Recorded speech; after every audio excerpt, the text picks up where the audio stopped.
اگر آپ سوچیں کہ اسلام کے اندر اگر ہم یہ طبقہ بندی کر لیں ولیاذ باللہ، اگر اسلام کے اندر یہ اگر یعنی کنسپٹ ہو، تو آپ اندازہ کریں کہ اسلام کس قدر بدنام ہو۔ اور اسلام جو ہے نا وہ اسی وجہ سے ایک نمایاں مذہب ہے کہ اس کی عالمگیریت ہے، اور اس کے اندر مساوات اور رواداری ہے، اور اس کے اندر چھوٹا بڑا ذات پات نہیں دیکھی جاتی، اس کے اندر تقوی اور ایمان اور عمل کو دیکھا جاتا ہے۔ تو ان کے ہاں یہ جو کومارگا راہ عمل، یعنی یہ جو ایک اصطلاح ہے نجات کی، وہ کہتے ہیں کہ ہر ایک ذات اور ہر ایک طبقے کا جو عمل طے ہے اس کے مطابق اگر وہ عمل کرے گا تو اس کی نجات ہوگی، وگرنہ نہیں۔ ٹھیک ہے، یہ خلاصہ اس کا ہے۔ میں آپ کو صرف ان کا خلاصہ بتاتا جاؤں گا، باقی انشاءاللہ آپ بعد میں جو ہے وہ اس کو تفصیل سے پڑھیں گے۔ تو انہوں نے یہاں لکھا ہے برہمن کے لیے صرف اصول علم ہی ذریعہ نجات ہے، کیونکہ ان کا دائرہ کار یہ ہے۔ کھشتی کے لیے برہموں کو خیرات دینا اور جنگوں میں شرکت کرنا ذریعہ نجات ہے، تو لہذا وہی ان کا ذریعہ نجات ہے۔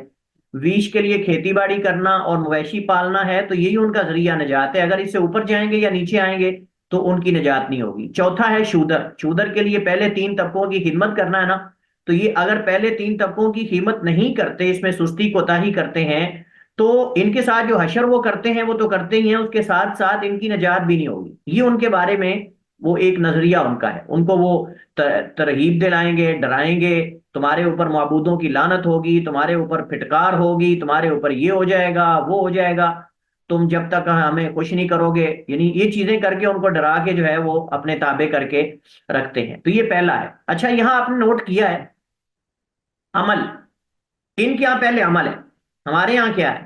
ہاں جی ہمارے یہاں پہلے کیا ہے جی؟ فقہائے کرام۔ ایمان سر نیت ہے، نیت ہے سر، نیت ہے۔ دیکھ لیں آپ لوگ، ایمان ہے سر۔ عقیدہ پہلے ہمارے اور پھر اس کے بعد عقیدہ عقیدے سے پہلے بھی کچھ ہے، ایمان نہیں سر۔ ایمان سے ایمان پہلے بھی لانا کچھ اور ہے۔ ایمان کے بعد ہاں جی توحید پہ ایمان لانا۔ فیصل صاحب، ایمان لانے سے پہلے بھی کچھ ہے۔ شیخ توحید پہ توحید سے ایمان، پہلے کیا ہے؟ کلمہ کے اقرار، اور کلمہ سے پہلے کیا ہے؟ کلمہ کے اندر کیا چیز ہے اصل؟ نفی، اللہ، شیخ نفی، جی نہیں نہیں نہیں نفی لا، نہیں نہیں، میں وہ آپ کو کلمے کے الفاظ کی بات نہیں کر رہا۔ چلیں خیر، اصل میرے خیال میں آپ اس طرف نہیں جا نہیں رہے ہیں، میں پہلے اس طرف آپ کو نہیں شیخ پہلے مطلب جو ہے نا نفی کرنی ہے ساری چیزوں کی، پھر اس کے بعد توحید کا اقرار ہے۔ نہیں فیصل صاحب، میرا یہ سوال شاید آپ نہیں سمجھ رہے۔ دیکھیں ہمارے ہاں، توجہ کے ساتھ سنیے، اور یہ بہت اہم مسئلہ ہے۔ ہمارے ہاں سب سے پہلے علم ہے، اس کے بعد عمل ہے۔ جی جی شیخ، ہاں ہمارے جی ہاں ادھر نہیں بول رہا۔ سب سے پہلے علم ہے، حتیٰ کہ جب اللہ نے توحید کی بات کی تو فرمایا فَعْلَمْ أَنَّهُ لَا إِلَهَ إِلَّا اللَّهُ۔ کیا فرمایا ہے؟ فَعْلَمْ أَنَّهُ لَا إِلَهَ إِلَّا اللَّهُ۔ امام بخاری رحمہ اللہ تعالیٰ نے باقاعدہ یہ آیت ذکر کر کے یہ باب قائم کیا ہے، العلم قبل القول والعمل۔ علم شرط ہے قول و عمل سے پہلے، علم جی جی جی شرط شیخ، ہے۔ اور اقرا بسم ربک الذی خلق کے اندر بھی یہی چیز ہے۔ یہاں غلطی کیا ہوئی؟ یہاں اندھا دھند وہ عمل کی طرف جاتے ہیں، اور یہی صوفی ازم کے اندر ہے، اس کے اندر بھی عمل پہ زور دیا جاتا ہے، علم پر نہیں۔ اس وجہ سے بہت سارے صوفیاء جاہل ہوتے ہیں، وہ معرفت کی باتیں جی کہتے ہیں تمہیں معرفت نہیں، تمہیں یہ نہیں، تمہیں کتاب و سنت کے علم سے جاہل ہوتے ہیں۔ ان کے ہاں مراقبے ہوتے ہیں، ان کے ہاں جناب وہ خاص قسم کے چلے ہوتے ہیں، ایک ذکر لے کر اسی پہ پوری زندگی گزار دیتے ہیں، باقی قرآن کیا کہہ رہا ہے، سنت کیا کہہ رہی ہے، اور علوم کیا ہے، ان چیزوں سے وہ آپ سمجھ لیں کہ بہت دور چلے جاتے ہیں۔ اس کی وجہ یہ کہ وہ عمل کو اپنا اصل ہدف بنا لیتے ہیں، حالانکہ اسلام کے اندر سب سے پہلے علم ہے۔ حتیٰ کہ کلمہ توحید کی شروط جب آپ پڑھتے ہیں نا، 7 یا 8 شرطیں علماء ذکر کرتے ہیں، اس میں سب سے پہلے ہے العلم، سب سے پہلی چیز العلم ہے، ٹھیک ہے نا؟ علم ہے، یقین ہے، اخلاص ہے، محبت ہے، اس کے بعد انقیاد ہے، یہ ساری چیزیں مل کر سب سے پہلے علم آتا ہے۔ تو علم جو ہے یہ سب سے پہلی چیز ہے، ٹھیک ہے؟ اس کے اندر جناب وہ اعمال کو بنیاد بناتے ہیں۔ یہی وجہ ہے جس کے بعد ان کے مفکرین نے، انہوں نے غور و فکر کیا کہ ہمارے پاس صرف یہ اعمال ہیں، یہ اعمال تو ہمیں ترقی نہیں دلوا سکتے۔ اگر ہم ہر ایک طبقہ ہم میں سے اپنے اپنے میدان میں لگا رہے تو اس طرح تو ہم ترقی نہیں کر سکیں گے۔ صاحب ذرا کہ ایک طبقہ جس کی ڈیوٹی حصول علم کی ہے، وہ تو اپنی صورت کا کر کے وہ لوگوں کو الو بنا رہے ہیں، اور وہ کر ہی نہیں رہے، تو دوسرے اس کا مطلب دوسرے بھی نہیں سیکھیں گے، ان کے لیے حرام ہو جائے گا یہ سیکھنا. لہذا اس کے بعد پھر انہوں نے راہ علم جو ہے نا یہ اختیار کی. اور یہ دوسرا ان کے ہاں طریقہ ہے نجات کے طریقوں میں سے، اور یہ ہے جنانا مارگا، جیم کے ساتھ، جنانا مارگا یعنی راہ علم. یہ راہ علم ہے. تو کہتے ہیں کہ ان لوگوں نے جو ہے اس چیز پر سوچا کہ ہمارے ہاں جو ہے وہ عمل کا اور اسی طرح جو ہے راہ عمل کے طریقہ ہے، اس کے ذریعے نجات ہوتی ہے، سارے اپنے اپنے عمل میں لگے ہوئے ہیں، لیکن غور و فکر کون کرے گا کائنات پر؟ اور یہ ساری چیزیں حالانکہ ویدات کے اندر یہ چیزیں بھی موجود ہیں، تو ان چیزوں کو کون لے گا؟ یہ تو ساری بیکار پڑی ہوئی ہیں. تو اس دوران ہندو مفکرین کے سامنے بہت سے موضوعات آئے، مثلا کائنات کا آغاز، تقدیر انسانی، حقیقت و ماہیت انسانی وغیرہ. ان موضوعات کو سامنے رکھ کر انہوں نے نجات کے لیے راہ عمل کے ساتھ جنانا مارگا یعنی راہ علم کا انتخاب کیا، اس کو ساتھ شامل کیا، جس سے یہ بات بھی روشن ہو گئی کہ ہندو مذہب میں عمل کا وجود مقدم ہے، اور یہی بات، اور علم کا حصول مؤخر ہے، جبکہ ہمارے ہاں علم مقدم ہے، عمل بعد میں ہے. اگر علم نہیں تو عمل کیسے کریں گے؟ اور یہی میں نے آپ کو پہلے بھی کئی دفعہ بات کی ہے کہ اللہ سبحانہ و تعالیٰ نے قرآن کریم میں جہاں علماء کا مقام ذکر کیا ہے، وہاں اللہ سبحانہ و تعالیٰ نے خشیت کو علم سے جوڑا ہے. انما یخش اللہ من عبادہ العلماء، کہ سوائے اس کے نہیں، صحیح معنوں میں اللہ سے اگر ڈرنے والے ہیں تو وہ علماء ہیں. انما یخش اللہ، سوائے اس کے نہیں، ڈرتا ہے اللہ تعالیٰ سے ڈرتے ہیں العلماء، جو علماء ہیں اللہ کے بندوں میں سے وہ اصل ڈرتے. کیوں؟ کیونکہ اللہ کی معرفت وہ رکھتے ہیں. تو معرفت علم سے آتی ہے نا، اس کے بغیر تو انسان تکے لگاتا ہے، جیسے پھر چلے کاٹنے والوں کا طرز عمل ہے. تو یہ اصل میں چیز واضح کرنا مقصود تھا ان دونوں طریقوں سے، کہ انہوں نے سوچا کہ اب اگر ہم اپنے اعمال میں ہر ایک طبقہ اپنے اپنے عمل میں لگا رہے گا تو اس طرح تو ہماری جو عیدات ہیں اور ہماری جو مذہبی کتابیں ہیں وہ پڑھی رہیں گی فضول. اس کے اندر جو غور و فکر کا حکم ہے اور خالق کا ذکر ہے اور یعنی یہ ساری چیزوں کا ذکر ہے، اس پہ کون غور و فکر کرے گا؟ اس کے بعد انہوں نے ساتھ یہ دوسرا راستہ اختیار کیا، جنانا مارگا یعنی راہ عمل کا انتخاب کیا، جس سے یہ بات روشن ہو گئی کہ ہندو مذہب میں عمل کا وجود مقدم ہے اور علم کا اصول مؤخر ہے. کیونکہ اتنی بات تو ثابت اور طے شدہ ہے، ہندو مذہب میں راہ عمل کا تصور ابتدائی ہے. یہ جو ان کا تصور ہے نا ابتدائی ہے، اور راہ علم کا تصور ثانوی ہے. ان کے ہاں آج بھی یہ بات موجود ہے. اس لیے اس بات کو تسلیم کیے بغیر کوئی چارہ کار نہیں رہتا کہ ہندو مذہب میں عمل کا وجود مقدم ہے اور علم کا حصول مؤخر ہے، اور یہ سب سے بڑی خرابی ہے، اور یہ سب سے بڑی خرابی کی وجہ آپ کہہ سکتے ہیں. اچھا، اس کے بعد تیسرا جو طریقہ ہے، اور یہ ان کے ہاں آخری طریقہ ہے، اور یہ ہے بگن مارگا. یہ کیا ہے؟ یہ ہے بگن مارگا، راہ ریاضت. راہ ریاضت، اس کو بھگتی بھی کہتے ہیں، اس کو بھگتی بھی کہتے ہیں. وہ کہتے ہیں کہ اس سے مراد یہ ہے کہ سارے معبودوں میں سے جو ان کے ہاں معبود ہیں، ان میں سے کسی ایک شخصی معبود کو، دیکھیں ان کے ہاں مختلف دھرم ہیں اور مختلف ان کے ہاں معبود ہیں. ایک تو یہ کہ مشترک سب کو پوجتے ہیں، لیکن ہر ایک نے اپنا ایک خاص بڑا بھی معبود بنایا ہوتا ہے. جب کوئی بڑی مشکل آتی ہے، جب کوئی بڑا مرحلہ آتا ہے، تو پھر وہ اس کے سامنے جا کے جو ہے وہ گھٹنے ٹیکتا ہے. تو کہتے ہیں کہ کسی خاص شخصی معبود کی اخلاص سے پوجا کرنا یہ راہ ریاضت ہے.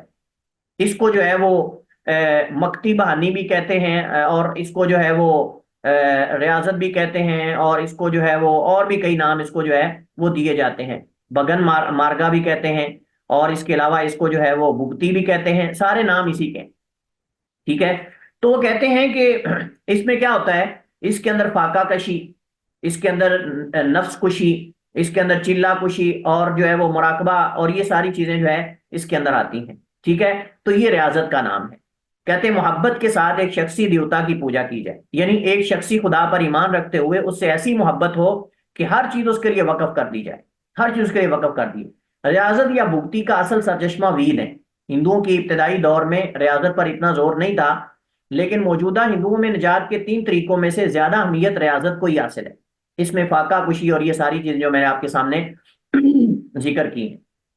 اچھا، یہ جو ان کے ہاں طریقے ہیں، میں نے کہا کہ سیم یہ طریقے جو ہیں مراقبے کے صوفیزم کے اندر بھی موجود ہیں. اب ان کے ہاں مراقبے کے کئی مقامات ہیں، مثلا چند ایک مقامات میں آپ کے سامنے ذکر کرتا ہوں. 4 مقامات ہیں. پہلا ہے مقام معرفت. مقام معرفت کے اندر بھی 3 جو ہے وہ مراحل، مقام معرفت کے اندر بھی 3 مراحل ہیں. اس کے اندر غنود ہے، اس کے اندر ادراک ہے، پھر ورود ہے. پھر معرفت الکون ہے، یعنی کائنات کے بارے میں غور و فکر کرنا، پہلے ذات کے بارے میں غور و فکر کرنا، ذات کے بعد پھر کائنات کے بارے میں غور و فکر کرنا، اور اس کے بھی آگے 3 مراحل، معرفت الکون، کائنات کی معرفت کے بارے میں غور و فکر کرنا، اس کے بھی 3 مراحل ہیں، ایک کشف اور الہام ہے، کشف یا الہام، دوسرا شہود ہے، ٹھیک ہے۔ اب شہود کے اندر کیا ہے، وہ کہتے ہیں کہ وہ کئی چیزیں جو ہے وہ کسی بھی جگہ پہ دیکھ سکتا ہے، کسی بھی جگہ آوازیں سنتا ہے، کسی بھی جگہ وہ جو ہے وہ سونگتا ہے، یا کسی بھی جگہ وہ چھوتا ہے، ٹھیک ہے نا۔ اس کے اندر یعنی حواس پر مبنی چیزیں جو ہے وہ سامنے آتی ہیں، یا کوئی چیز دیکھتا ہے، یا پھر وہ آوازیں سنتا ہے، یا پھر وہ سمیل وغیرہ محسوس کرتا ہے، یا پھر وہ چیز کوئی چھوتا ہے آنکھیں بند کر کے، یا پھر چلے کشی کے اندر، یا کسی بھی چیز کے اندر۔ پھر اس کے بعد فتح ہے، ٹھیک ہے، اور اس کے بعد ان کے ہاں جو تیسرا مرحلہ ہے وہ معرفت الخالق ہے، یعنی خالق کی معرفت سے پہلے وہ کہتے ہیں ضروری ہے معرفت الکون ہو اور معرفت الذات ہو۔ معرفت الذات اور معرفت الکون یعنی کائنات کی معرفت کے بعد خالق کی معرفت کا مرحلہ آتا ہے، اور یہ تیسرا ہے، اور اس کے بھی پھر آگے 4 مراحل ہیں، ذرا سنتے جائیے۔ ایک ہے مرحلۃ الفنا، فنا فی اللہ ہو جانا۔ فنا فی اللہ کا مطلب یہ ہے کہ اپنے نفس کو اللہ رب العالمین کی توحید میں فنا کر دینا، اور اس کے لیے چلے کاٹنا، کھانا نہ کھانا، بھوکیں برداشت کرنا، اور پتہ نہیں کیا کیا، اور اس سے وہ استدلال کرتے ہیں قرآن کریم کی آیت سے وَاعْبُدْ رَبَّكَ حَتَّىٰ يَأْتِيَكَ الْيَقِينُ، وَاعْبُدْ رَبَّكَ حَتَّىٰ، وہ کہتے ہیں یہ یقین سے مراد فنا فی اللہ ہونا، اللہ کی راہ میں اپنے آپ کو ختم کر لینا حتیٰ کہ جسم میں کیڑے پڑ جائیں۔ اس کے بعد کہتے ہیں پہلا فنا ہے، یعنی مرحلہ معرفت الخالق میں پہلا فنا ہے، اس کے بعد جو ہے وہ اللہ کی طرف چلنا ہے، یہ آپ سمجھ لیں کہ جو رحلہ ہے اللہ تعالیٰ کی طرف سفر ہے اس کی ابتدا ہے۔ پھر فنا فی اللہ ہے، پہلے خالی فنا ہے، پھر اللہ کی طرف چلنا ہے، پھر فنا فی اللہ ہے، پھر اللہ کی طرف سے چلنا ہے، یعنی اوپر سے نیچے کی طرف، اوپر سے نیچے کی طرف، پھر بقاء باللہ ہے، اللہ رب العالمین کی توفیق سے باقی رہنا ہے۔ اچھا، اس کے بعد پھر ان کے ہاں مراقبے کی، یہ تو مراحل ہیں، مراقبے کے ان کے ہاں اقسام بھی ہیں، مثلا مبتدئین جو ابتدائی ابھی پہلے سٹیج پر ہیں صوفی ازم کے اندر، ان کے لیے ضوء ہے، احسان ہے، نور ہے، ہاتف الغیب، غیبی آوازیں ہیں، اسماء اللہ، اللہ کے نام، خاص نام لے کر اس کا ورد کرنا 2000 دفعہ، 3000 دفعہ، یا اللہ کے ناموں میں سے جو اسم اعظم ہے وہ ان کو دیا جاتا ہے کہ تم نے یہ جنگلوں کے اندر، صحراؤں کے اندر جا کر ورد کرنا ہے۔ اچھا، یہ مبتدئین کے لیے، جیسے ہوتا ہے نا پریپ، نرسری اور مڈل، اور اس کے بعد جو ہے وہ پرائمری، مڈل، ہائی، اور پھر آگے اوپر تک، تو یہ اسی طرح ان کے ہاں بھی یہ سٹیپ ہے۔ تو مبتدئین کے لیے ضوء ہے، احسان ہے، نور ہے، اور ہاتف الغیب یعنی غیبی آوازیں ہیں، اور پھر اسماء اللہ عموماً، اور پھر خاص اللہ کا نام، اسم اعظم، اس کے ساتھ ورد کرنا۔ پھر جو متوسطین، مڈل درجے کے لوگ ہیں صوفی ازم کے اندر، یعنی پہلے سٹیج کو جو کراس کر جائیں گے، پہلے مرحلے کو، وہ دوسرے پہ چلے جائیں گے، ان کے ہاں مراقبت المتوسطہ کا نام دیتے ہیں۔ اس کے اندر کیا ہے، اس کے اندر موت ہے، موت یعنی موت اور اس کے بعد کے مراحل پہ غور و فکر کرنا، اس کے بعد دل اور اس کے جہان کے بارے میں اور روح کے بارے میں غور و فکر کرنا، اس کو کہتے ہیں القلب۔ تیسرا الوحدہ، الوحدہ یا وحدہ کے اندر جو ہے اللہ تعالیٰ کی مشیت اور دنیا کے وجود میں آنے کے سبب کے بارے میں غور و فکر کرنا۔ لا کا معنی کوئی شے نہیں، دنیا کی کوئی اہمیت نہیں ہے، لہذا دنیا سے علیحدہ ہو جاؤ، دنیا کی کوئی اہمیت نہیں، لہذا دنیا سے علیحدہ ہو جاؤ، کپڑے استری کر کے نہیں پہننے، نہانا نہیں ہے، غسل نہیں کرنا ہے، خوشبو نہیں لگانی ہے، حتیٰ کہ 500 میٹر دور تک سمیل اور بدبو آئے، گھن آئے، یہ سارے یہ ایسے نہیں آتی چیزیں۔ اس کے بعد پھر جناب فائنلی فنا ہے، جس کے اندر جو ہے وہ بدایت اور نہایت یعنی ابتدا اور انتہا کائنات کی کیسے ہے، اس پہ غور و فکر کرنا ہے۔ اس کے بعد ہے جی مراقبت العلیاء، یہ سب سے اعلیٰ درجے کے جو لوگ ہیں ان کی یہ کھپت ہے، اور اس کے اندر جناب کیا ہے، تصور الشیخ، تصور الرسول اور تصور ذات الالہی، 3 تصور ہیں اس کے اندر۔ تصور الشیخ کے اندر کیا ہے کہ جو شیخ ہے، طریقے کا پیر ہے، اس کی نقل و حرکت کے اوپر نظر رکھنا، اس کی نقل و حرکت کے اوپر نظر رکھنا، اور اس کے حالات پہ غور و فکر کر کے اس سے چیزیں لینا۔ اس کے بعد تصور الرسول ہے، یعنی نبی کریم علیہ الصلوۃ والسلام کی زندگی اور آپ کی سیرت پر جو ان کو صحیح غلط پہنچتی ہے اس کے مطابق غور و فکر کرنا۔ پھر جو ہے اللہ تعالیٰ کی ذات کی تجلی اور اس کے بارے میں عجیب و غریب ان کے ہاں تعلیمات ہیں۔ تو جناب یہ صاحب ظاہر ہے کہ جب ہندوازم کے اندر وہ 3 ہیں، تو اس کے اندر صاحب ذرا اس سے آگے ہر ایک سے اگر تین تین نکلیں گی تو یہ کہاں تک معاملہ پہنچ جائے گا. تو آپ یہاں سے اندازہ لگا سکتے ہیں کہ کس قدر ہمارے اسلامی فرقے ان گمراہ مذاہب سے متاثر ہوئے. مزید انشاءاللہ یہ جو میں نے آپ کے سامنے چیزیں ذکر کی ہیں نا، یہ جب ہم آگے بدھ مت پڑھیں گے تو اس کے اندر مزید آپ کے سامنے کھل کر آ جائیں گی، اور آپ کو عین الیقین ہو جائے گا کہ یہ صوفی ازم کے اندر جو یہ چلے ہیں اور یہ جو مراقبے کے طریقے ہیں، یہ اصل ان کی ہندوازم سے لی گئی ہے، یا کچھ نصرانیت سے لی گئی ہے، کچھ ہندوازم سے لی گئی ہے، کچھ بدھ یہودیت سے لی گئی ہے. یہ ساری مکسنگ کر کے ان کا بیڑا غرق کیا گیا ہے، اور جس کو جناب یہ فناف اللہ کا نام دیتے ہیں اور پونچی سرکاریں اور پتہ نہیں کیا کیا نام دیتے ہیں. لو یہ وہ کہتے ہیں نا، یہ تو کہتے ہیں وہ اس وجہ سے وہ کہتے ہیں نا تمہارے بابے تو شے ہی کوئی نہیں. تو وہ اصل میں بات یہ ہے کہ اس عقیدے کا بندہ اگر ہوگا تو کون سا وہ ولی ہے جناب وہ جس کے اندر یہ ساری چیزیں موجود ہوں. جس نے کبھی نماز سنت کے مطابق زندگی میں پڑھ کر نہ دیکھی ہو، وہ کون سا ولی ہوتا ہے. اچھا جی، اس کے بعد ذات پات کی تفریق مسلمانوں میں یہ بتانا چاہ رہے ہیں کہ جیسے ہندوازم کے اندر ہے ایسے ہمارے اندر بھی مجالس، ولیمے، دعوتیں، اس میں بڑے لوگوں کو بلایا جاتا ہے. اور حضرت ابو ہریرہ رضی اللہ تعالیٰ عنہ فرماتے ہیں کہ وہ ولیمہ سب سے برا ولیمہ ہے جس کے اندر یدعى لها الاغنیاء ویترک لها الفقراء، کہ اس میں غنی لوگوں کو بلایا جاتا ہے اور فقیر لوگوں کو پیچھے چھوڑا جاتا ہے. آپ کو یاد ہوگا ہم نے ولیمہ کے باب کے اندر یہ حدیث پڑھی تھی. تو ہمارے اندر بھی یہ چیز موجود ہے.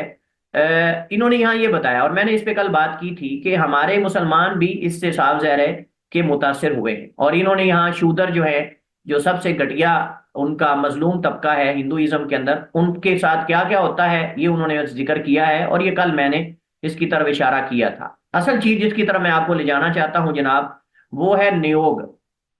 اچھا یہ نیوگ کیا ہے؟ یہ نیوگ جو ہے یہ ایک فحاشی کا طریقہ اور راستہ ہے ہندوازم کے اندر. جیسے رافضیت کے اندر، شیعہ مذہب کے اندر متع ہے. متع کا طریقہ کیا ہے کہ وہ کہتے ہیں کہ کوئی عورت جو ہے وہ مخصوص ایام کے لیے مخصوص پیسوں کے عوض میں جو ہے وہ متع کر سکتی ہے، یعنی اس سے کوئی مرد نکاح کر سکتا ہے اور وہ اس مدت کے پورا ہونے کے بعد جدا ہو سکتے ہیں کسی خاص قیمت کے بدلے میں. اور آج بھی ایران کے اندر مختلف ایسے گھر ہیں، ایسے باقاعدہ مقامات ہیں جہاں باہر لڑکیوں کی تصویریں لگی ہوتی ہیں، ان کی ایج لکھی ہوتی ہے، ان کا رنگ لکھا ہوتا ہے اور ان کی قیمت لکھی ہوتی ہے اور دنوں کے حساب سے لکھی ہوتی ہے کہ اگر آپ متع کرنا چاہتے ہیں ان کے ہاں واجب ہے یہ متع کرنا اور کروانا. شیعہ مذہب کے اندر اس وقت جو مذہب ہے ان کے ہاں واجب ہے. جو عورت متع نہیں کرواتی، جو مرد متع نہیں کرتا وہ جہنمی ہے. یہ ان کی کتابوں کے اندر یہ بات موجود ہے. اور اس وجہ سے ایران کے اندر باقاعدہ مختلف مقامات ہیں، بلکہ مقامات کیا، میں ایک یوٹیوبر ہمارا پاکستانی ہے اس کا میں ایک کلپ دیکھ رہا تھا، تو وہ یہ بتا رہا تھا کہ ایران کے اندر باقاعدہ ایک ایپ ہے. اس ایپ کے ذریعے آپ کوئی مرد یا کوئی عورت، یعنی کوئی لڑکی یا لڑکا، اس ایپ کے ذریعے اپنی ریکویسٹ بھیجے گا. وہ ریکویسٹ کوئی لڑکی بھی ایکسیپٹ کر سکتی ہے، کوئی لڑکا بھی ایکسیپٹ کر سکتا ہے، کوئی فیملی بھی ایکسیپٹ کر سکتی. کئی کئی دنوں تک ایک لڑکی گھر کے اندر رہنے والی وہ آنے والے باہر وزٹر کو اپنے پاس رکھتی ہے. اب باہر سے آنے والے وزٹر کو اپنے پاس گھر کے اندر فیملی کے طور پر رکھتی ہے، جیسے کوئی فیملی کے افراد ہو. وہاں جناب اس طرح کر کے وہ باقاعدہ جو وزٹرز آتے ہیں، یعنی جو سیاح آتے ہیں سیر و سیاحت کے لیے ایران کے اندر، ان کے لیے انہوں نے باقاعدہ ایک ایپ لانچ کی ہے. اب اس ایپ کے لانچ کرنے میں اصل ہدف کیا اپنے عوام کو فائدہ پہنچانا ہے یہ تو اللہ جانتا ہے کہ یہ ہے یا نہیں، لیکن اس کے اندر کیا وہ بتا رہا تھا کہ وہ ایپ میں آپ آتے ہیں، آپ ان ہوتے ہیں، آپ ریکویسٹ بھیجتے ہیں کہ میں رہائش چاہتا ہوں، میں یہاں مطلب کہ کوئی جگہ چاہتا ہوں. اب وہ اس کے اندر سارے لوگ ایڈ ہوتے ہیں. جیسے ہی ہمارے ہاں مختلف قسم کی ایپس ہوتی ہیں، آپ چیز سیل کرنا چاہتے ہیں آپ وہاں دیتے ہیں، کوئی بھی آپ کو وہاں سے ایکسیپٹ کر لیتا ہے یا آپ سے رابطہ کر لیتا ہے، آپ کا نمبر لے لیتا ہے. وہ کہتے ہیں کہ کوئی لڑکی بھی آپ کی ریکویسٹ ایکسیپٹ کر سکتی ہے، اور کئی دفعہ ایسا ہوتا ہے کہ لڑکیاں ہی کرتی ہیں، اور کوئی اگر لڑکی آ رہی تو اس کو کوئی اور ایرانی کر سکتا ہے، مرد کر سکتا ہے. یعنی یہ چیز ان کے ہاں ایک عام نارمل ہے، ان کے معاشرے کے اندر یہ چیز موجود ہے. اور اس وجہ سے میں نے آپ کو شاید پہلے بھی اشارہ کیا تھا، میں نے کہا تھا کہ اس وجہ سے مسلمانوں کے اندر جو بھی فحش قسم کی ویڈیوز بناتی ہیں یا فلموں کے اندر ایکٹنگ کرتی ہیں، ان کا آپ اگر معذرت سے ان کا اگر آپ بیک گراؤنڈ چیک کریں تو وہ شیعہ مذہب سے تعلق رکھتی ہیں. اور یہ میں پورے وثوق سے بات کر رہا ہوں اور پوری تحقیق سے بات کر رہا ہوں، پورے سروے سے یہ بات کر رہا ہوں کہ اکثر ایکٹنگ کرنے والی خواتین کا تعلق شیعہ مذہب سے ہوگا، شیعہ مسلک سے ہوگا۔ آپ جا کے چیک کر لیں، میری بات پہ یقین نہ کریں، آپ خود اس کا سروے کر سکتے ہیں۔ ان کے گھر کے اوپر جھنڈا لگا ہوگا، وہ جو پنجہ ہے وہ لگا ہوگا، جھنڈا لگا ہوگا، علم جس کو کہتے ہیں، اور باہر لکھا ہوگا کہ انظر حالنا یا صاحب الزمان، یا جو بھی ہے، ان کے اپنے جو مخصوص قسم کے بورڈز ہیں وہ وہاں لگے ہوتے ہیں۔ ٹھیک ہے، یہ چیز آپ کو ملے گی اس کے اندر۔ اچھا، یہ سیم چیز جو ہے نیوگ، یہ ہندوازم کے اندر ایک فحاشی کا راستہ اور طریقہ ہے۔ اس کے اندر ہوتا کیا ہے، ہمارے اسلام کے اندر کیا ہے، ہمارے اسلام کے اندر شادی اور نکاح جو ہے وہ صاحب ظاہر اس کا ایک مخصوص طریقہ ہے، اور ہر مذہب کے اندر اس کا ایک مخصوص طریقہ ہے۔ ہمارے ہاں کیا ہے، ہمارے ہاں یہ ہے کہ اگر کوئی کسی عورت کا شوہر فوت ہو جاتا ہے تو اس عورت کو آگے نکاح کرنے کی اجازت ہے، اور نبی کریم علیہ الصلوۃ والسلام نے عملی طور پر، ہمارے نبی صلی اللہ علیہ وسلم نے عملی طور پر جو بیوہ عورتیں تھیں، مطلقہ عورتیں تھیں، ان سے نکاح کر کے اپنی امت کی رہنمائی بھی کی ہے۔ عملی طور پر ہمارے نبی رحمت اللہ عالمین نے خود اس طرف جو ہے وہ اپنی امت کی رہنمائی کی ہے اپنے عمل سے۔ آپ کے نکاح میں سوائے سیدہ عائشہ رضی اللہ تعالی عنہا ام المومنین کے، آپ کی جتنی ازواج مطہرات ہیں وہ ساری یا بیوہ تھیں یا مطلقہ تھیں۔ ٹھیک ہے، لیکن اس مذہب کے اندر کیا ہے، اس مذہب کے اندر اگر کسی عورت کا شوہر فوت ہو جاتا ہے، پہلے کیا تھا اور اب کیا ہے؟ پہلے یہ تھا کہ اگر کسی عورت کا شوہر فوت ہو جاتا تو اس عورت کو زیور پہنا کر مکمل دلہن کی طرح تیار کر کے اس کے شوہر کے ساتھ جلا دیا جاتا تھا۔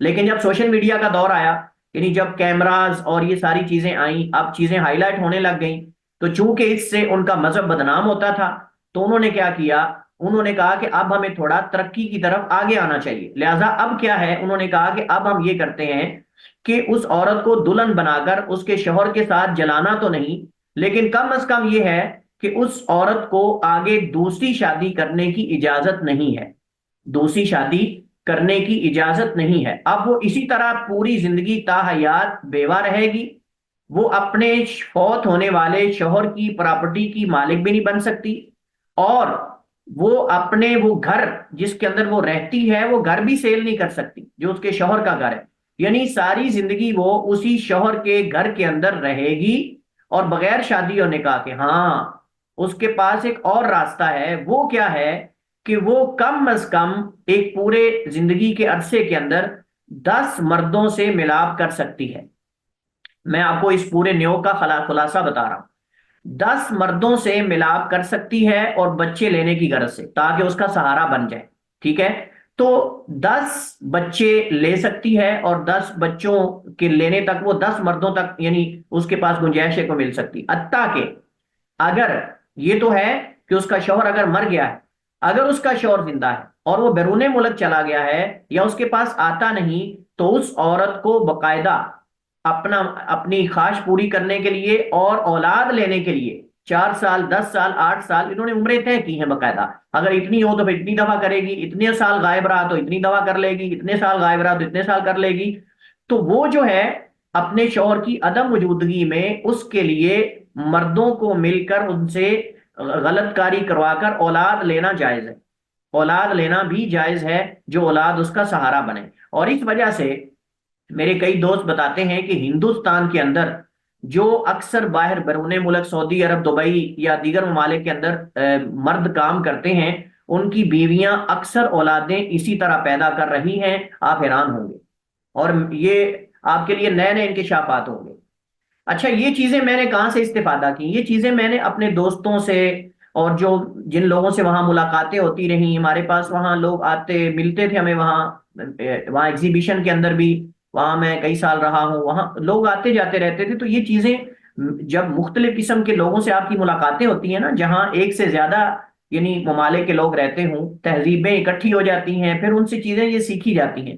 تو ہم نے مدینہ رہ کر جو چیزیں سیکھی، اس کے اندر یہ تہذیبیں بھی ہیں، جو ہم نے کئی چیزیں سیکھی، جیسے افریقہ کے کئی چیزیں میں آپ کو بتاتا ہوں، اسی طرح ہندوستان کے کئی ہمارے ساتھی بتاتے ہیں کہ یہ جو 4 10 سال باہر رہتے ہیں، اب یہ وہاں کیا کرتے ہیں، وہ بھی ایک خاص ان کی ایک پوری سٹوریاں ہیں، میں وہ نہیں چاہتا کہ یہاں ذکر کیے جائیں کیونکہ وہ اسلامی ممالک کے حوالے سے۔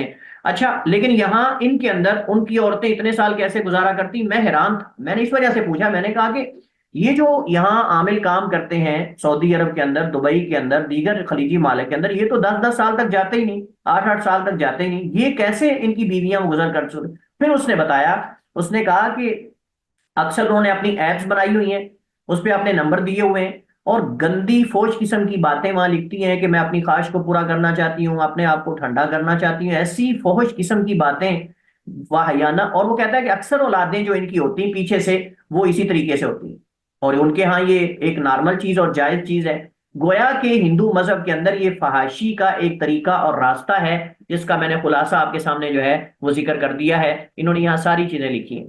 اگر کسی کا شوہر انتقال کر جائے تو اس کی بیوہ کو باقی ماندہ ساری زندگی اسی طرح رہنے کی، شادی کرنے کی اجازت نہیں ہے. قدیم زمانے میں اس کو جلا دیا جاتا تھا. اور پہلا پہلو یہ بھی ہے کہ اگر کسی عورت کا شوہر تو موجود ہو لیکن اس سے اولاد نہ ہوتی ہو تو وہ کسی غیر مرد سے ازواجی تعلق قائم کر کے اولاد پیدا کر سکتی ہے. یہ بھی اس کا حصہ ہے. اس عورت کو یہ اجازت 10 مردوں تک سے ہم بستر ہونے تک وسیع ہے. سوامی دیانت یا دھیان کے مطابق شادی یا نیوگ کے ذریعے مرد عورت کو 10 10 بچے پیدا کرنے کی اجازت ہے. مرد بھی کر سکتا ہے، عورت بھی کر سکتی ہے، یعنی مرد کسی عورت کے ساتھ مل کر، عورت کسی مرد کے ساتھ مل کر. اگر شادی شدہ مرد دھرم کی خاطر کسی اور ملک میں چلا جائے تو عورت 8 سال انتظار کرے. حصول علم کے لیے سفر کی صورت میں 6 سال، اور اکتساب رزق یعنی کمائی کے لیے سفر کی صورت میں 3 سال تک اجازت ہے. اور انتظار کرنے کے بعد عورت نیوگ کے ذریعے اولاد پیدا کر سکتی ہے، نیوگ کے ذریعے اولاد پیدا کر سکتی ہے. ہاں جی، اب بتائیے کیا پہلے آپ کے علم میں تھا یہ؟ نہیں سر. شیخ یہ تو نہیں تھا علم، لیکن ایک کوشچن ہے، وہ کر سکتا ہوں جی؟ جی جی کریے. وہ شیخ صاحب یہ ہے کہ جو انفارمیشن آپ کہہ رہے ہیں کہ آپ کو مدینہ سے دوستوں سے ملی، ان میں یہ انفارمیشن کسی ہندو سے بھی آپ کو ملی یا مسلمان لوگوں سے یہ انفارمیشن ملی آپ کو، جتنے نہیں، ہندو لوگوں تو سے آپ نے؟ دیکھیں، ہندو تو وہاں ہمارے پاس مدینہ میں آتے ہی نہیں، لیکن وہ ہمارے لوگ جو ہیں وہ سکھا ہے. یعنی وہ ایسے نہیں ہے جو گپے مارنے والے. میں وہاں طلاب کی بات کر رہا ہوں، جو وہاں پڑھنے والے لوگ ہیں، اہل علم لوگ ہیں. اچھا لیکن اچھا یہ اچھا، جنہوں ہاں نے یہ تقابل پہ لکھی ہے کتاب، یہ باتیں ایسے تو نہیں سنی سنائی لکھ دی.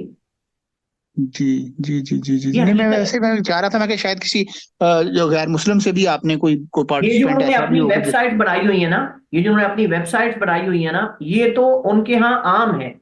یعنی یہ تو ہر دوسرا بندہ جانتا ہے انڈیا، ہندوستان کا. ہاں ویسے تو سر یہ شاہ رخ نے ابھی مطلب ہے نا، ایک بچہ شاہ رخ کا جو چھوٹا ہے وہ اس کی بیوی بھی ہندو ہے نا، گوری. ہاں تو اس نے شاہ رخ نے بچہ جو ہے نا وہ کسی اور عورت سے پیدا کروایا ہے اور اپنے گھر میں اپنا بیٹا بنایا ہوا ہے اس کو تو پھر کہ اس کا مطلب پھر آپ کو میرا بیٹا ڈر ہی. ہونا چاہیے اس مسئلے میں. ہاں مطلب جو ہے نا وہ اس اس کے کے ایک گھر میں نہیں، ایک سائڈ پہ اس کہتا کے مندر ہے، سینکڑوں ایک سائڈ پہ واقعات مسجد ہے. ہیں، اس کے سینکڑوں واقعات ہیں. اور ان کے ہاں جو عورتیں ان کے شوہر باہر رہتے ہیں وہ اس کو جائز سمجھ کر یہ کرتی ہیں. اور جی انہوں نے جی باقاعدہ جی اپنے اپنے جو ہے وہ بنائے ہوئے ہیں، پیجز بنائے ہوئے ہیں، اور ان پیجز کے اندر اللہ تعالیٰ معاف فرمائے اتنی فوج قسم کی باتیں اور پتہ نہیں کیا کیا کچھ ہوتا ہے. بس آپ چھوڑیں ان سب چیزوں کو. بہرحال یہ انڈیا کے اندر ہر تیسرا بندہ جانتا ہے ان چیزوں کو، اور اتنی عام ہے یہ. ہمارے ہاں اسلامی معاشرے کے اندر اگر کوئی ایسی بات کرتا ہے ہمارے پاکستان کے اندر تو اس کو ہائی لائٹ لوگ کر دیتے فوراً، تو وہاں بھی یہ چیزیں صاف ظاہر لوگ جانتے ہیں. اچھا جی، اس کے بعد مادہ اور روح کے بارے میں ہندو عقیدہ. جدید ہندو مذہب کے مطابق مادہ اور روح دونوں ازلی اور ابدی ہیں، جس کا واضح مطلب یہ ہے کہ مادہ اور روح میں کوئی بھی فرق نہیں، بلکہ ان دونوں کو خالق کا درجہ حاصل ہے، اس اعتبار سے کہ خدا بھی مادہ اور روح کا محتاج ہے، والعیاذ باللہ.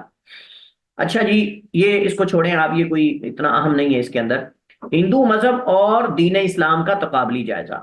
اب یہاں وہ چند چیزیں ذکر کر کے اس کا اسلام سے تقابل کریں گے. مثلا پیغمبر کا تصور. اب پیغمبر کا تصور جو ہے ہمارے ہاں تو صاف ظاہر ہے کہ ہم کہتے ہیں کہ اللہ تعالیٰ ہر قوم اور ہر امت کے اندر ایک نبی اور رسول بھیجتا ہے. تو جیسے ہمارے اندر یعنی ہمارے پاس نبی اور رسول کی دعوت ہے، وہی اس قوم کے پاس بھی اسی نبی کی دعوت پہنچی ہے. اب تو پہنچ گئی ہے نا سب کے پاس. اللہ تعالیٰ فرماتا ہے وَلَقَدْ بَعَثْنَا فِي كُلِّ أُمَّةٍ رَسُولًا، ہم نے ہر امت کے اندر رسول کو بھیجا ہے.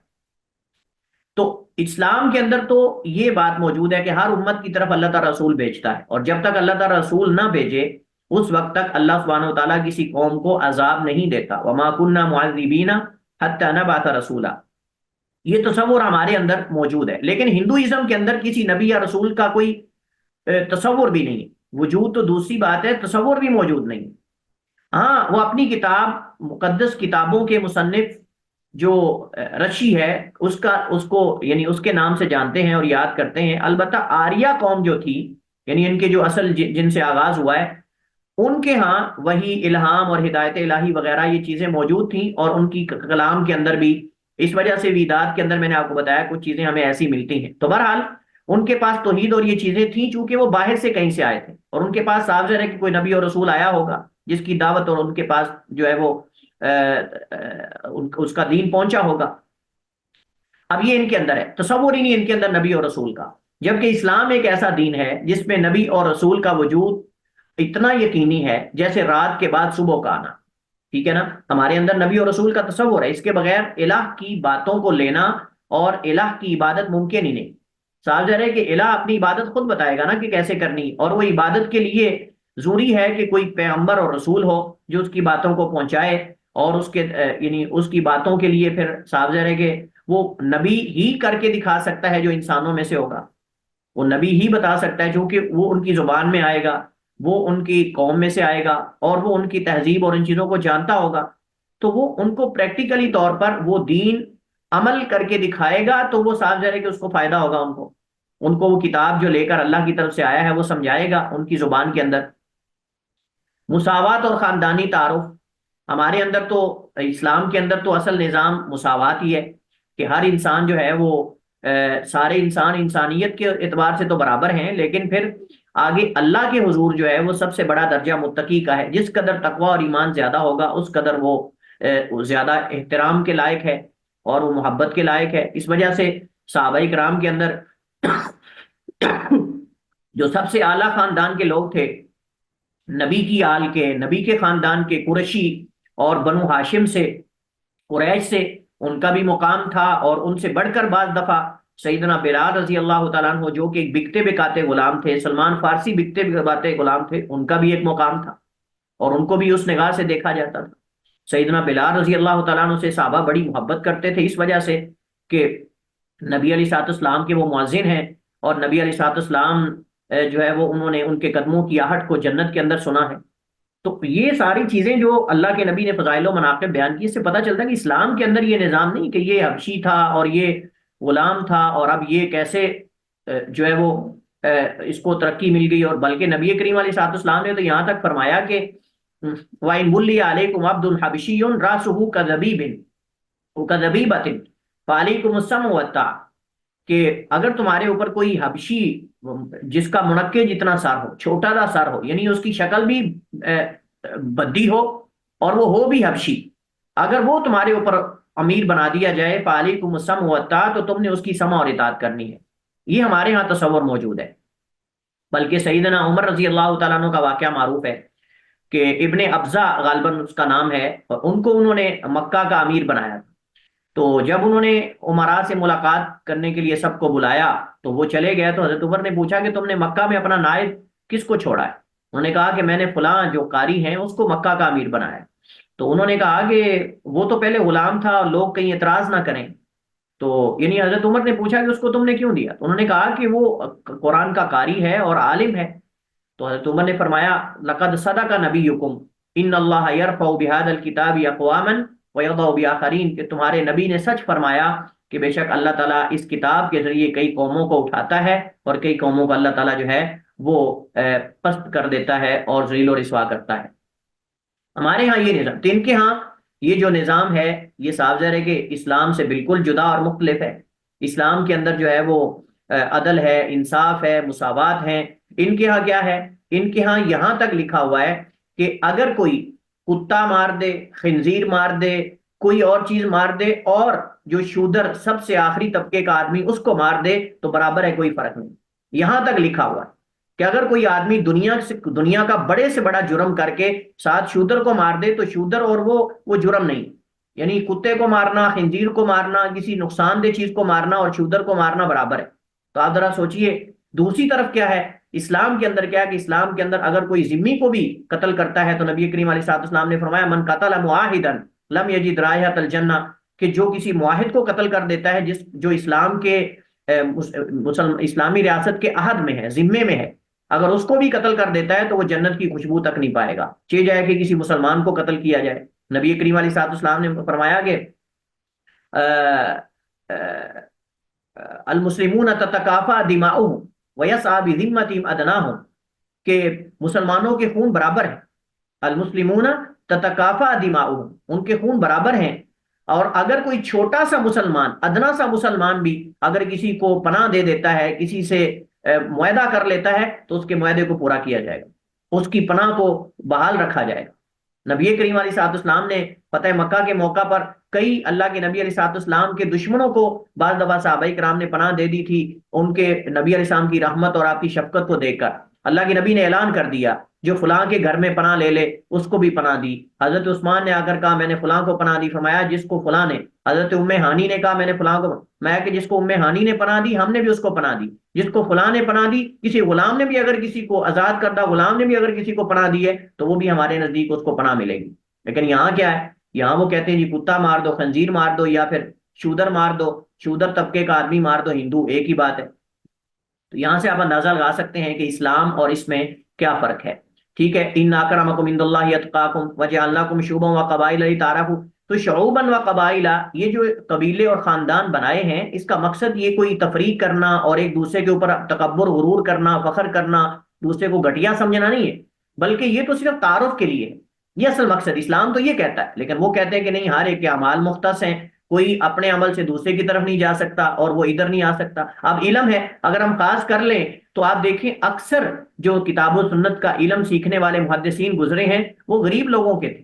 آپ دیکھ لیں، آپ یہ عملی طور پہ آپ دیکھ لیں، عمرا ان کے پاس ٹائم ہی نہیں علم سیکھنے کا اور یہ سیکھنے کا۔ چند مثالیں آپ کو ملیں گی، لیکن اکثر آپ دیکھ لیں محدثین کے حالات زندگی آپ پڑھیں تو وہ فقراء ہیں، جس کا مطلب یہ ہوا کہ اگر ہم بھی یہ طبقہ بندی یہ لگا لیں تو پھر تو علم کہاں ہونا تھا ہمارے پاس، یہ کتاب و سنت کا علم اور یہ ساری کتابیں اور یہ ڈھیروں علم جو ہمارے پاس، ہم مسلمان پہ فخر کرتے ہیں، یہ کون تھا جو ہمیں دینے والا ہوتا اگر ہم یہ تفریق شروع کر دیتے۔ اور یہی وجہ ہے کہ ہندوازم سوائے یہ سانپ کی پوجا کرنے، گائے کی پوجا کرنے، بچھوؤں کو پوجنے اور ان کے علاوہ انہوں نے کیا کیا؟ دنیا کی ترقی، ہم اس کو ترقی نہیں مانتے، ہم ترقی اس کو مانتے ہیں جس میں الہ کی اور اللہ رب العالمین کی معرفت حاصل ہو اور قوم تہذیب کی طرف آئے، کوئی اچھا کلچر ہو، کوئی اچھی تہذیب ہو، ان کے اندر تو اس کا وجود ہی نہیں۔ گائے کا پیشاب پی رہے ہیں، گائے کا گند کھا رہے ہیں اور بجوؤں کو پوج رہے ہیں اور پتہ نہیں کیا کیا شرمگاہوں کو پوج رہے ہیں، یہ کون سی قوم ہے یہ؟ اور جیسے کل آپ کہہ رہے تھے کہ جی وہ ہوائی جہاز کے اندر جو ہے وہ ایک بت کو لے جا سکی، تو کہتی کاش میں اور بھی لے آتی یا، تو اب دیکھیں آپ کے یہ کیا ہے، یہ ترقی ہے، اس کو ترقی کہتے ہیں۔ ہم بہت ترقی کر گئے لیکن حقیقت میں کیا بت ابھی اپنے بغلوں میں اٹھائے پھر رہے ہیں۔ اتنی ترقی کے باوجود بھی جو اپنے خالق اور اپنے مالک کو نہ پہچان سکے، واللہ العظیم ایسی ترقی کا کوئی فائدہ نہیں، یہ سب سے بڑی جہالت ہے۔ عقیدہ توحید، عقیدہ توحید کے اندر تریمورتی والا عقیدہ ہے، تین مورتیاں، یعنی تین معبود اور تین الہ، جس کو ہم نے پیچھے وہ تین الہ معبود پڑھے تھے نا، ان کے وہی تریمورتی والا، تری مانا تین، مورتی کا مانا معبود، تین معبودوں والا تصور، وہی جو ہم نے کہا کہ اس کے اندر آیا نصرانیت کے اندر، اور وہی جو ہے وہ ہمارے ہاں یہ جو اللہ تعالیٰ کے نور میں سے تخلیق والے لوگ جو ہیں، وہ اصل میں یہ وہی فکر ہے جو اس سے اخذ کی جاتی ہے۔ عزیر کو اللہ کا بیٹا کہہ دیا یہود نے، نصارہ نے عیسیٰ کو اللہ کا بیٹا کہہ دیا۔ اس طرح صابئین یعنی ستارہ پرستوں کا ستارہ کی پوجا کرنا اور ستاروں کی پوجا کرنا، بت پرستوں کا بتوں کی پوجا کرنا بھی ذات خداوندی میں شرک ہے۔ اللہ سبحانہ و تعالیٰ ان میں سے کسی قسم کا شرک قبول نہیں کرتا، اور اسلام کے اندر علل اعلان واضح طور پر اللہ تعالیٰ نے اعلان کر دیا، ان اللہ لا یغفر ان یشرک بہ ویغفر ما دون ذلک لمن یشاء، اور نبی کریم علیہ الصلوۃ والسلام نے فرمایا من اشرک باللہ فقد حرم علیہ الجنہ، جس نے اللہ کے ساتھ شرک کیا اللہ تعالیٰ نے اس پر جنت کو حرام کر دیا ہے، اور ایک حدیث میں اس پر جہنم واجب ہوگی۔ یہ سارے اعلانات اللہ سبحانہ و تعالیٰ اپنے خصائص میں کسی قسم کا شرک قبول نہیں کرتا، نہ ربوبیت کے اندر، نہ الوہیت کے اندر، نہ اسماء و صفات کے اندر۔ چاہے جائے کہ ایک سے زیادہ معبودوں کا تصور رکھا جائے، چاہے جائے کہ ہم جو ہے وہ کسی انسان کے اندر یہ عقیدہ رکھیں کہ جی وہ اس طرح کی صلاحیات یا اس طرح کے اس کے اندر آپ سمجھ لیں کہ قدرت اور پاور ہے جو اللہ سبحانہ و تعالیٰ کی ذات کے اندر ہے، ہم تو یہ بھی ہمارے مذہب کے اندر یہ نہیں ہے۔ چاہے جائے کہ ہم ہر ایک خاندان، ہر ایک قبیلے کا الگ بت بنا لیں اور جناب گھر کے اگر 10 افراد ہیں تو 10 افراد ہر ایک الگ الگ بت کو پوج رہا ہے، اس کا اپنا بت ایک سائڈ پہ پڑا ہے، دوسرے کا الگ پڑا ہے، بیٹی کا الگ ہے، باپ کا الگ ہے، بیٹے کا الگ ہے، ماں کا الگ ہے، ساس سسر کا الگ ہے. تصور کریں آدھا گھر تو ان کا بتوں نے گھیرا ہوا ہے. یہاں غریبوں کو رہنے کو جگہ نہیں ملتی اور جناب ان کے گھروں نے بتوں نے جو ہے وہ ان کے گھر گھیرے ہوئے ہیں، خاص کمرے مختص کیے ہوئے ہیں، اور اس کے آگے جناب پھول ڈالے جاتے ہیں، آگے ایک تھڑا سا بنایا ہوتا ہے مٹی اکٹھی کر کے، اسٹیج بنایا ہوتا ہے، اور وہاں جناب روزانہ اگربتیاں جلائی جاتی ہیں، اور جاتے ہوئے آتے ہوئے اسلام کر کے جاتے ہیں. پتہ نہیں کیا چیزیں یہ موجود ہیں. ایمان بالغیب، ایمان بالغیب ہمارے اندر تو سارا ہمارا اکثر عقیدہ ہی ایمان بالغیب پر ہے، ہمارے اکثر عقائد اور ایمانیات تو ہیں ہی غیب پر. ان کے ہاں غیب نام کی چیز ہی موجود نہیں ہے. وہ کہتے ہیں جب تک ہم سامنے نہیں دیکھیں گے، اس وجہ سے انہوں نے غیب پر ایمان نہ لانے کی وجہ سے انہیں مورتیاں بنا لی نا، تاکہ دل کو حوصلہ رہے اور سامنے ہمارے موجود رہو. اور جو آپ دیکھیں یہ بات نوٹ کر لیں کہ جس قوم کے اندر ایمان بالغیب نہیں، اس کے اندر آپ کو مورتیاں اور بت نظر آئیں گے، اس کے اندر آپ کو مورتیاں اور بت نظر آئیں گے. یہ بات نوٹ فرما لیں. جس قوم کا بھی غیبیات پہ یقین نہیں ہے اس کے اندر آپ کو یہ بت نظر آئیں گے، الا ماشاء اللہ کوئی جدید فکر الگ جو افکار پیدا ہوئے وہ ایک الگ چیز ہے. لیکن ہندوازم کے اندر بتوں کا ہونا اور ہر ایک کی مورتی بنا کے رکھنا اس بات کی دلیل ہے کہ وہ غیبیات کو نہیں مانتے. وہ کہتے ہیں کہ ہمارے سامنے یہ موجود ہیں، بس نظر آ رہے ہیں تو سکون ہے، اگر نظر نہیں آ رہے تو ہمیں ایسے، بلکہ وہ الٹا مذاق کرتے ہیں، بلکہ الٹا وہ مذاق کرتے ہیں، اور وہ کہتے ہیں کہ یہ مسلمان جو ہیں یہ آپ سمجھ لیں کہ کیا اس کو کہتے ہیں ایک معدوم چیز کی پوجا کرتے ہیں، اور یعنی اس طرح کی باتیں کرتے ہیں، اندیکھے اندیکھے باتوں پہ یقین کرتے ہیں اور اس طرح کی چیزیں. تو کہتے ہیں کہ وہ مسلمانوں پہ اعتراض کرتے ہیں. کیا کہتے ہیں کہ مسلمانوں کا دین تو اندھا ہے، کہ وہ اندیکھی باتوں پر یقین رکھتے ہیں، جنت جہنم پل صراط ملائکہ کو مانتے ہیں، حالانکہ کسی نے بھی انہیں دیکھا ہی نہیں. تو میں نے پہلے بھی اس پہ بات کی تھی، میں نے کہا تھا کہ دیکھیے ایمان بالغیب کسی چیز کا نظر نہ آنا اس کے عدم وجود کی دلیل نہیں، کسی چیز کا نظر نہ آنا اس کے عدم وجود کی دلیل نہیں. دنیا میں بہت ساری چیزیں ایسی ہیں جو ہمیں نظر نہیں آتی، لیکن ہم سارے عقل مند انسان ان کے وجود کو مانتے ہیں. سب سے بڑی چیز اور سب سے بڑی مثال انسان کی باڈی میں روح ہے. انسان کی باڈی میں انسان کی روح ہے. اب روح آج تک کسی نے نہیں دیکھی. دنیا جتنی ترقی بھی کر گئی ہے، اتنے حساس کیمراز اور اتنی حساس مشینری موجود ہے، اس کے باوجود ہم حتیٰ کہ انسان کے منہ سے نکلنے والے بخارات جو ہیں سردی کے اندر، ہم ان کو بھی کیمرے سے ہم جو ہے وہ سیو کر سکتے ہیں. حتیٰ کہ ہم گیس کو سیو کر رہے ہیں، ہم اس کی تصویریں لے لیتے ہیں، ہم چونٹی کو زوم کر کے بہت بڑا بنا لیتے ہیں، بہت کچھ کر لیتے ہیں. لیکن آج تک انسان جب فوت ہو رہا ہوتا ہے کسی ہاسپٹل کے اندر، وہاں حساس کیمراز لگے ہوتے ہیں، بڑے سینسیٹیو بڑے ہی دقیق کیمرے لگے ہوتے ہیں. لیکن آج تک پوری دنیا میں چیلنج ہے کہ فوت ہونے والے انسان کی باڈی سے نکلتی روح ہمیں دکھا دے. ہمارا ایمان ہے کہ روح کا جسم، ہمارا ایمان ہے کہ روح کا جسم. اور اس کی دلیل کیا ہے؟ نبی کریم علیہ الصلوۃ والسلام نے فرمایا کہ جب انسان فوت ہوتا ہے تو آدمی جب فوت ہوتا ہے تو اس کی روح کی اس کی نظر پیچھا کرتی ہے، یتبع بصرہ، کہ جب روح نکل رہی ہوتی ہے تو اس وقت روح اس کا پیچھا، نظر اس کا پیچھا کر رہی ہوتی ہے. اس وجہ سے میت کی آنکھیں کھلی رہتی ہیں کہ وہ اپنی روح کی طرف دیکھ رہا ہوتا ہے، ٹھیک ہے، اور پھر اس کی آنکھیں بند کرنی پڑتی ہیں جب وہ فوت ہوتا ہے. نبی کریم علیہ السلام کی حدیث ہے. اس سے علماء نے یہ فائدہ اخذ کیا ہے کہ روح کا جسم ہے، باڈی کے اندر موجود ہے، لیکن کوئی کیمرہ آپ کو نہیں دکھا سکتا، نکلتا آپ کو نہیں یہ دکھا سکتے، اس کو سیو نہیں کر سکتے. اللہ سبحانہ و تعالیٰ کیا وہ ان چیزوں پر قادر نہیں ہے کہ وہ چیزیں ہم سے مخفی رکھے؟ اور ان کا مخفی رہنا اس کے اندر کئی حکمتیں ہیں. جیسے عذاب قبر ہے، عذاب قبر کے بارے میں نبی صلی اللہ علیہ وسلم نے فرمایا کہ میرا دل کرتا کہ میں اللہ سے دعا کروں اور تمہیں عذاب قبر جو ہے وہ سنا دیا جائے، یا کچھ عذاب قبر میں سے چیخ و پکار سنا دی جائے، لیکن مجھے ڈر ہے کہ تم دفن کرنا چھوڑ دو گے. لولا اللہ تدافنوا لدعوت اللہ یسمعکم من عذاب القبر، کہ اگر مجھے یہ ڈر نہ ہوتا کہ تم دفن کرنا چھوڑ دو گے مردوں کو، تو میں اللہ سے دعا کرتا کہ وہ تمہیں عذاب قبر میں سے کچھ سنا دے. لیکن یہ ڈر ہے کہ اگر تم سن لو گے تو تم دوبارہ اپنے گھر والوں کو، اپنے پیاروں کو قبر کے اندر نہیں دفناؤ گے. اللہ تعالیٰ کی اس کے اندر حکمتیں ہیں.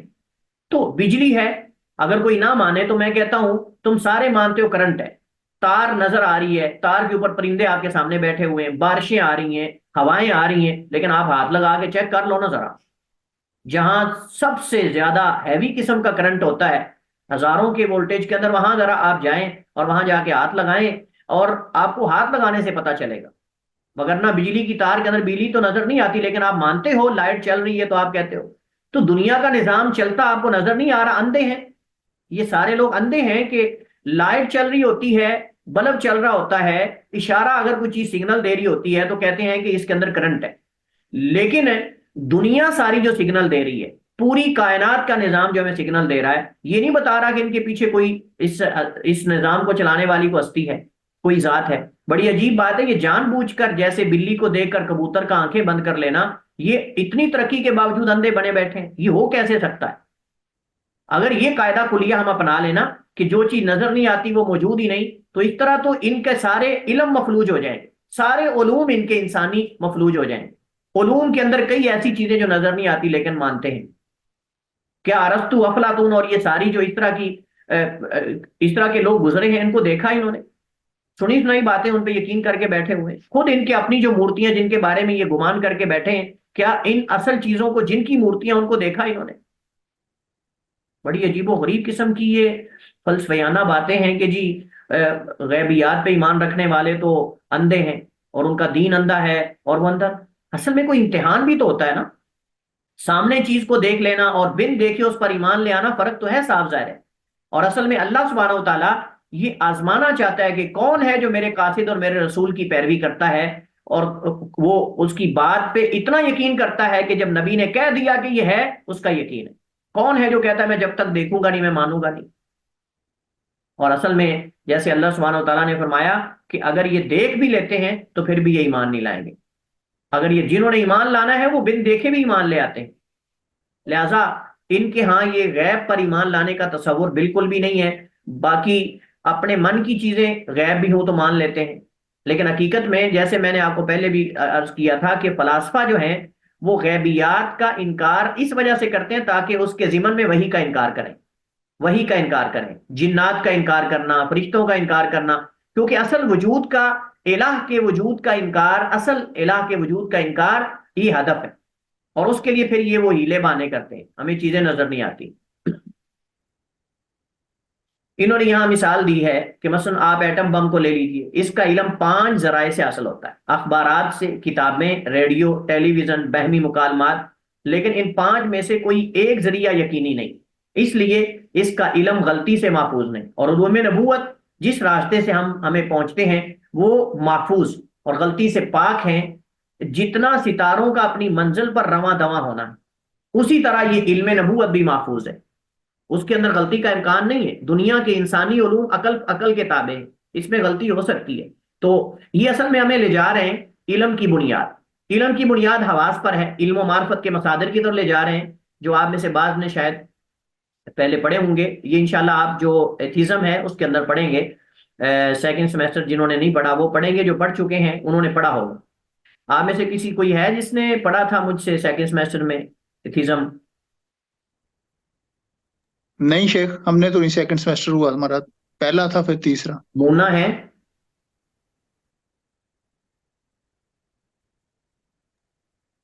سر کوئی پتہ نہیں ہے۔ حماد رفیع صاحب؟ وہ بھی نہیں ہے۔ ان لوگوں نے مجھے لگتا ہے پڑھا ہوگا، تو اس کے اندر میں نے باقاعدہ ان لوگوں کو ایک، جی جی سر، میں آپ کے ساتھ ہوں، میری بس یہ تھوڑی سی انٹرنیٹ کا ایشو تھا کچھ نا۔ آپ یہ بتائیے کہ میں نے ایتھیزم آپ کو پڑھایا تھا دوسرے سیمیسٹر میں؟ ایتھیزم جی سر ہم نے پڑھا تھا۔ ہاں، تو علم و معرفت کے ہم نے مصادر پڑھے تھے، جی سر پڑھے تھے۔ کیا اس میں آپ نے پڑھا تھا؟ سر اب تھوڑا سا اگر آپ ہنٹ دیں گے تو یاد آئے گا۔ علم و معرفت کے مصادر سے مراد وہ ذرائع اور ریسورسز ہیں جن کے ذریعے انسان معلومات لیتا ہے۔ ہم نے کہا تھا کہ معلومات لینے کے وسائل کئی ایک ہیں، اس کے اندر جی حواس ہیں، جی سر۔ اس کے اندر جو ہے وہ انسان کی عقل ہے، اس کے اندر انسان کی فطرت اور نیچر ہے، اس کے اندر سائنس اور مشاہدہ اور تجربہ ہے۔ اب یہ جتنے بھی وسائل ہیں، میں نے یہ بات کی تھی وہاں، اصل میں آپ ہی ہیں میرے خیال، باقی لوگوں نے تو پڑھا ہی نہیں۔ اب بنیادی ہمارا اور ان قوموں کا اختلاف علم و معرفت کے مصادر کی وجہ سے، اگر یہ پوائنٹ سمجھ جائے نا یہ قومیں، تو یقین جانے یہ ہدایت پا جائیں۔ اصل بنیادی نقطہ اختلاف ہی علم و معرفت کے مصادر طے کرنا اور پھر ان کو طے کر کے ہر ایک کی حد بندی کرنا. مثلا عقل ہے، عقل کا دائرہ کار کہاں تک ہے، حواس ہیں، حواس کا دائرہ کار کہاں تک ہے، اور پھر اس کے بعد نیچر فطرت ہے، فطرت کا دائرہ کار کہاں تک ہے، اس کے بعد پھر وحی ہے، وحی کا دائرہ کار محدود نہیں، وحی کا ان تمام ریسورسز اور وسائل اور ذرائع اور علم و معرفت کے جو طریقے ہیں ان میں سب سے مضبوط ترین طریقہ جو ہے وہ وحی. اب وحی جو ہے اس کے اندر سب سے پہلے یعنی خبر جو ہے اس کے اندر سب سے پہلے جس کی طرف سے خبر آ رہی ہے اس کا سچا ہونا ضروری ہے، پھر جو اس سے خبر نقل کر رہے ہیں ان کا سچا ہونا ضروری ہے. مثال کے طور پر آپ کو 10 بندے بتاتے ہیں کہ جی زید یہ کہہ رہا ہے کہ فلاں روڈ جو ہے وہ بند ہے، اس پہ کوئی کام چل رہا ہے. اب آپ کو چاہے یہ 10 بندے 20 بندے بتا رہے ہیں، اگر زید سچا ہے تو خبر کا دار و مدار زید پر ہے، چاہے یہ 1000 بندہ کیوں نہ ہو آگے بیان کرنے والا. اصل بنیاد اس بات کرنے والے خبر دینے والے کی ہے، اگر وہ سچا ہے تو آگے والے کم ہوں یا زیادہ ہوں اس پہ فرق نہیں پڑتا. ہمارے ہاں اصل لوگوں نے کیا بنا لیا ہے کہ جی اس وقت تک ہم یقین نہیں کریں گے جب تک یہ سارے ہر طبقے کے اندر پوری جماعت نہیں ہوگی. ہم کہتے ہیں اصل اس خبر کے روڈ بند ہے کہ نہیں اس کا دار و مدار زید کے سچا ہونے پر. اگر زید سچا ہے جس نے ان 10 بندوں کو بتایا ہے کہ روڈ بند ہے تو خبر سچی ہو، وگرنہ اگر زید جھوٹا ہے اور یہ چاہے 1000 بندہ کیوں نہ ہو، یہ تو زید پر اعتماد کر رہے ہیں نا. تو ہمارے نبی رحمت اللہ علیہ صلی اللہ علیہ وسلم سارا علم اللہ سبحانہ و تعالیٰ کی طرف سے ہمارے نبی تک آیا، اور ہمارے نبی کی ذات وہ ذات ہیں کہ جن کے بارے میں دشمنوں نے بھی کہا تھا کہ آپ صادق و امین ہیں، اور آپ نے زندگی بھر کبھی 40 سالہ زندگی کا چیلنج کر کے مکہ والوں کو آپ نے کہا تھا میں نے تمہارے اندر کبھی جھوٹ بولا. یہ بہت بڑی بات ہے، 40 سال کی زندگی کا چیلنج کرنا اور زندگی میں ایک دفعہ بھی جھوٹ نہ بولا. اور یہی شرطیں محدثین کے ہاں راویان حدیث کے اندر ہے. جس راوی کے بارے میں زندگی بھر کبھی یہ مل جائے کہ اس نے جھوٹ بولا یا اس پر جھوٹ کی تہمت ہے اسے حدیث ہی لیتے تھے. پھر بھی یہ اگر یقین نہ کریں تو یہ ان کا اپنا مسئلہ ہے. تو یہ جو وسائل ہیں علم و معرفت کے، اس کے اندر حواس آتے ہیں، اس کے اندر عقل ہے، اس کے اندر سائنس ہے.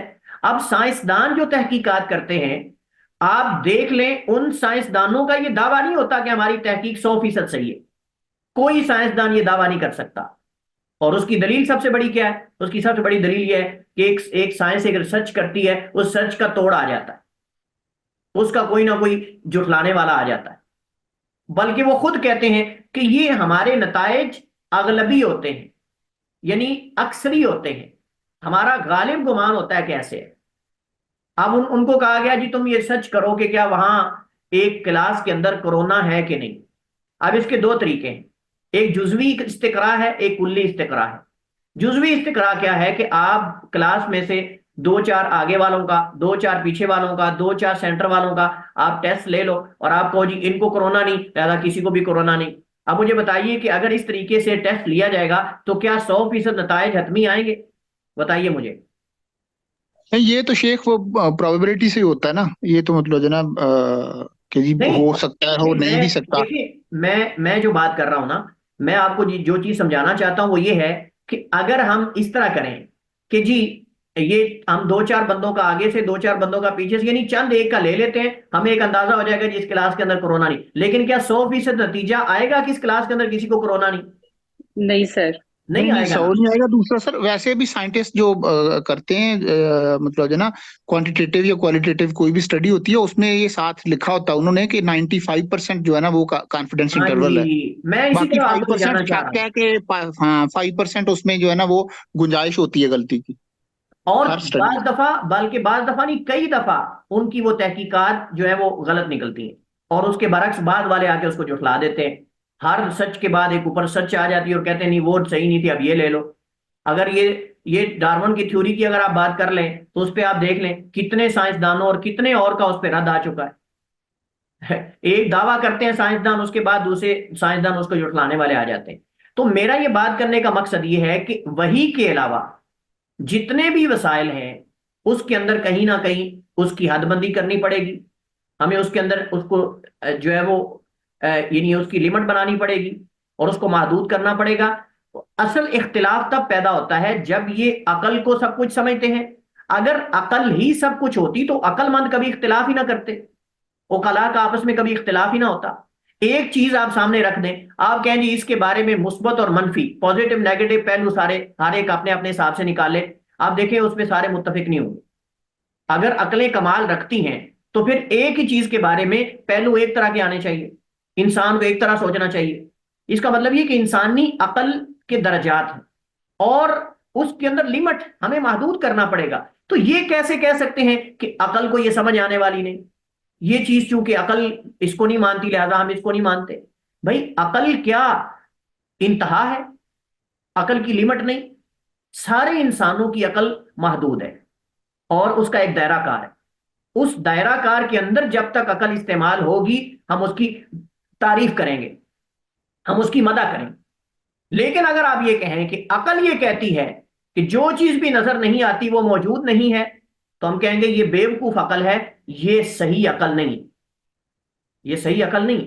انسان جب دنیا میں آتا ہے تو اپنی ضروری چیزیں اپنی فطرت اور نیچر سے لیتا ہے, اپنی ضرورت سے متعلقہ. بچہ دودھ پینا سیکھتا ہے, چڑیا گھونسلہ بنانا سیکھتی ہے, یہ سب کچھ یہ انسان نیچر سے لیتا ہے. تو خالق اور الہ کا تصور بھی انسان کے اندر دنیا میں آتے ہوئے موجود ہوتا ہے. بعد میں یہ جو ہوتے ہیں چیزیں, مختلف ماحول, شیطان, والدین, مجلسیں, صحبتیں, یہ اس بچے کی نیچر کو آہستہ آہستہ بدلتی رہتی ہیں. اگر ایک ایسے علاقے میں لے جا کر بچے کو رکھ دیا جائے جہاں اس کے اوپر یہ چیزیں اثر انداز نہ ہوں, اس کو یہ دنیا کی بری مجلسوں سے, ان سب چیزوں سے, یعنی ان سب سے دور رکھا جائے, اس سے پھر آپ پوچھیں کہ الہ کون ہوتا ہے. وہ بدو جس کے بارے میں نے آپ کو کئی دفعہ پہلے بتایا ہے کہ جو صحرا کے اندر, جنگل کے اندر رہتا تو اس نے شہر آبادی کو دیکھا ہی نہیں. کسی نے گزرتے ہوئے اس سے پوچھا کیف عرفت ربک, تم نے اس جنگل کے اندر اپنے رب کو کیسے پہچانا؟ اس نے کہا بڑی عجیب بات کرتے ہو.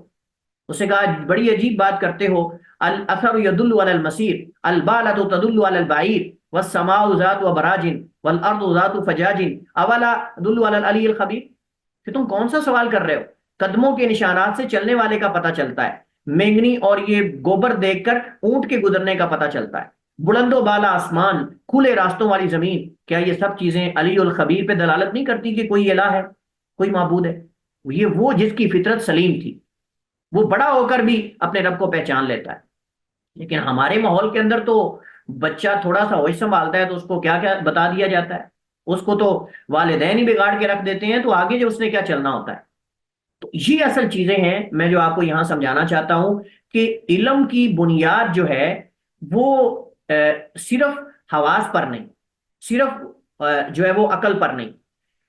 ہم کہتے ہیں یہ سارے کو آپ استعمال کریں, حتیٰ کہ سائنس کو بھی استعمال کریں, آپ جو ہے وہ مشاہدے اور تجربے کو بھی استعمال کریں, لیکن اس کی حد کے اندر. اور اگر ان میں سے آپ نے کسی ایک کا انکار کر دیا تو بہت ساری معلومات سے آپ محروم ہو جائیں گے, بہت ساری معلومات سے آپ اپنے لیے آپ خود معلومات کا دروازہ بند کر رہے ہیں.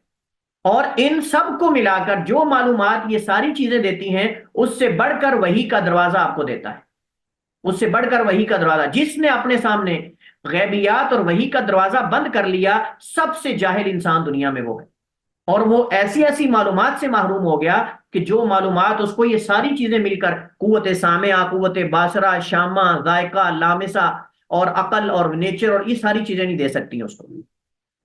ٹھیک ہے, تو یہ اصل میں اس کا جو ہے وہ اس کو سمجھنا بہت ضروری ہے. باقی ضابطۂ حیات اور عالمگیریت اور یہ ساری چیزیں یہ عام مطالعہ کی ہیں, انشاءاللہ اس کو آپ دیکھ لیں گے. تناسخ ارواح پہ ہم پہلے بات کر رہے ہیں, نکاح اور نیوگ پہ بھی پہلے بات ہو چکی ہے. گائے اور انسان کی قربانی ان کے ہاں تصور موجود ہے, بلکہ اس وقت تک قربانی ہوتی نہیں جب تک کسی انسان کو قربان نہ کیا جائے.